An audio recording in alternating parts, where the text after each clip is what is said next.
பொதுவாகவே உலகத்தில் இருக்கக்கூடிய எல்லா உயிரினங்களும் எதை லட்சியமாக கொண்டு நடக்கின்றன, எதை நோக்கி இந்த உயிரினங்கள் அனைத்தும் சென்று கொண்டிருக்கின்றன? கொஞ்சம் சிந்தியுங்கள் நண்பர்களே. மகாபாரதத்தில் ஒரு காட்சியை உங்களுக்கு நான் காட்டுகிறேன். நான் இதற்கு முன்பும் சொல்லி இருக்கலாம். மகாபாரதத்தை நீங்கள் படிக்கிற பொழுது அன்பு கூர்ந்து சாந்தி பருவம் தேடி படியுங்கள்.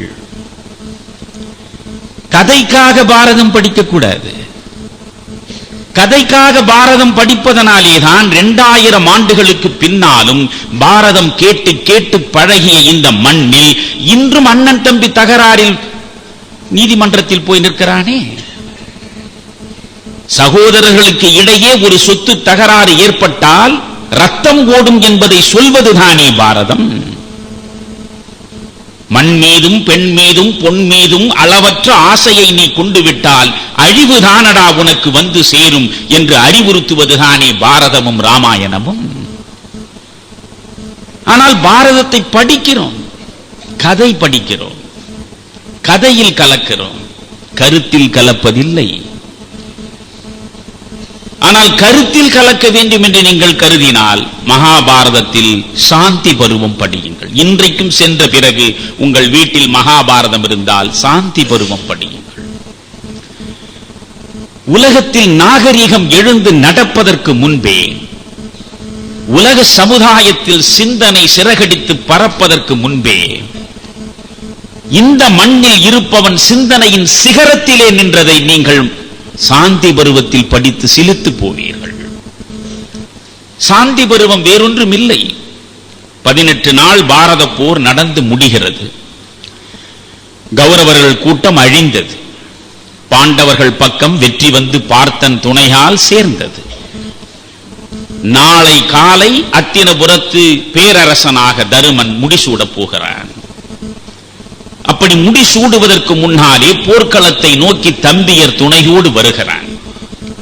போர்க்களத்தில் அம்பு படுக்கையில் ஆரோகணித்தபடி பிதாமகன் பீஷ்மன் இருக்கிறார். பிதாமகன் பீஷ்மனுக்கு ஒரு வரம் உண்டு. தானாக விரும்பி இந்த மண்ணிலிருந்து விடுபட வேண்டும் என்று கருதினால் ஒழிய அவருடைய உடற்கூட்டில் இருந்து உயிர் பறவை பறக்காது.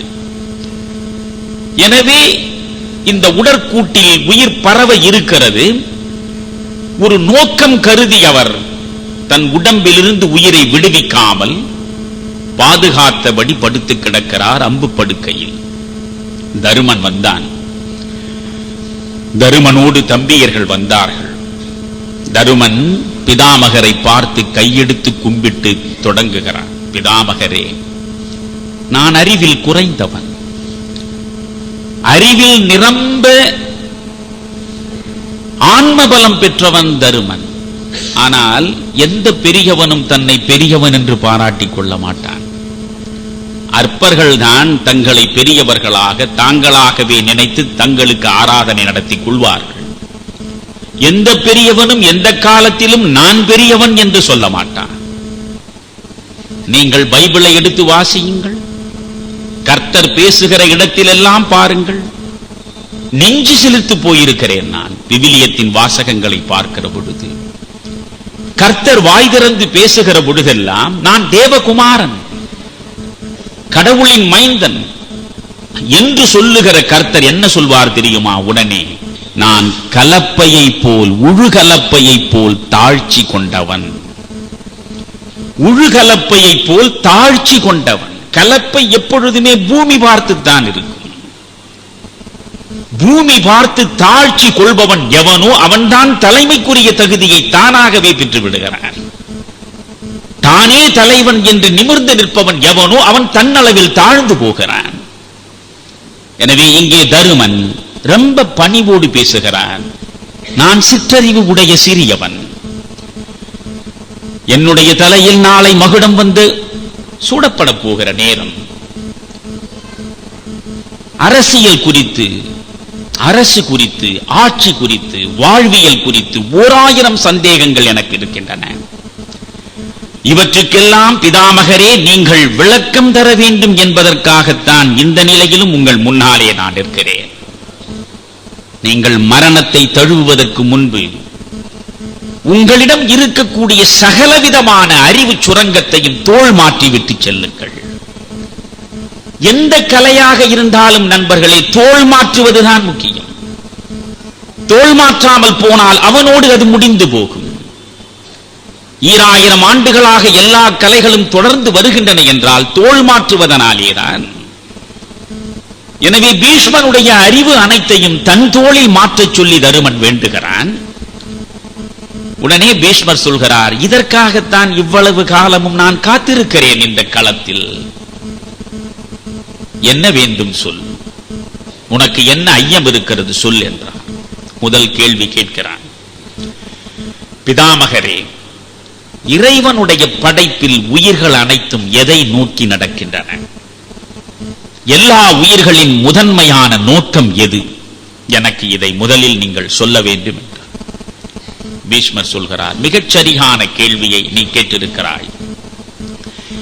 இதற்கு நான் பதில் சொல்வதை விட என்னிலும் ஆழ்ந்து அகன்ற அறிவை கொண்ட வியாசர் எனக்கு சொன்னதை உனக்கு இந்த நேரத்தில் சொல்வது பொருத்தமாக இருக்கும் என்று கருதுகிறேன். நானும் வியாசரும் பேசிக் கொண்டிருந்த பொழுது வியாசர் ஒரு சம்பவத்தை என்னிடம் நினைவு கூர்ந்தார். அதைத்தான் உனக்கு இப்பொழுது பதிலாக நான் சொல்ல விரும்புகிறேன். வியாசர் ஒரு நாள் வீதியில் நடந்து செல்கிறார். அவர் நடந்து செல்கிற பொழுது வீதியின் ஒரு பக்கத்திலே இருந்து மறுபக்கம் நோக்கி ஒரு சின்னஞ்சிறு புழு தன்னுடைய உடலை மெல்ல வளைத்து நெளித்து நீட்டி அசைத்து நகர்ந்து கொண்டிருக்கிறது. ஒரு சின்னஞ்சிறு புழு மெல்ல ஊர்ந்து செல்லுகிற அழகை பார்த்தபடி வியாசர் வியந்து நிற்கிறார். நண்பர்களே, திடீரென்று காற்று ஒரு காளை மாட்டு வண்டி சத்தத்தின் சத்தத்தை கொண்டு வந்து சேர்க்கிறது. காளை மாடு ஒரு வண்டியை இழுத்துக் கொண்டு வருகிற சத்தம் வியாசர் காதிலும் விழுகிறது, புழுவின் காதிலும் விழுகிறது. அடுத்த கணமே புழு அதுவரை இயல்பாய் மெல்ல ஊர்ந்து சென்ற நிலையில் இருந்து மாறி வேக வேகமாக தன்னுடைய உடலை நெளித்து நீட்டி வளைத்து செல்லத் தொடங்குகிறது. அதன் செயலை பார்க்கிற பொழுது வியாசருக்கு வியப்பு மேலிட்டது. உடனே வியாசர் புழுவை பார்த்து கேட்கிறார், புழுவே, இவ்வளவு நேரம் நீ இயல்பாக மென்மையாக ஊர்ந்து சென்றாய், திடீரென்று ஏன் இப்படி சிரமப்பட்டு உடலை நெளித்து நீட்டி வளைத்து ஓடுகிறாய், ஊர்ந்து செல்கிறாய்? உன் வேகத்திற்கு என்ன காரணம் என்றார். தூரத்தில் இருந்து ஒரு காளை மாட்டு வண்டி சத்தம் உங்கள் காதில் விடவில்லையா? புழு கேட்கிறது. ஆம், விடுகிறது. அதனால் என்ன? அதனால் தான் நான் வேகமாக சென்று கொண்டிருக்கிறேன்.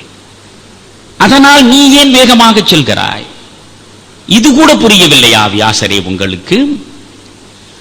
வெகு தூரத்தில் இப்பொழுது கேட்கிற சத்தம் மிக விரைவில் வந்து அருகே கேட்கலாம். காளை மாடு வந்து கொண்டிருக்கிறது.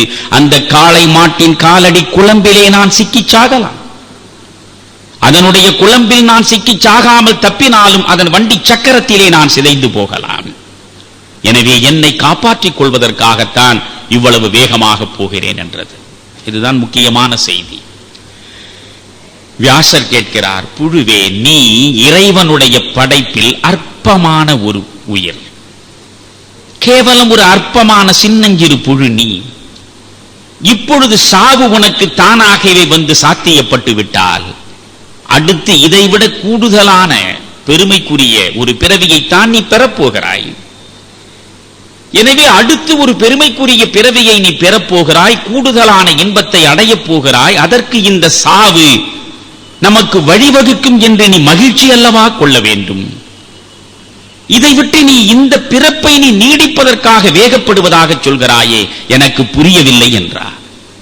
அப்பொழுது புழு சொல்கிறது, வியாசரே, ஒரு மனிதனாக இருந்தால் என்னென்ன இன்பங்கள் கிடைக்கும் என்பது மட்டும்தான் உனக்கு தெரியும்.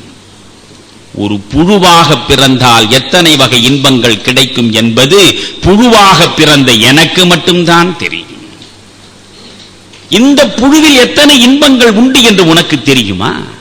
அந்த இன்பங்களை நான் இழக்க தயாராக இல்லை. இதை வியாசர் பீஷ்மரிடம் சொல்லி வியக்கிறார். எனக்கு ஒரு பேரறிவை அந்த புழு கொண்டு வந்து சேர்த்தது.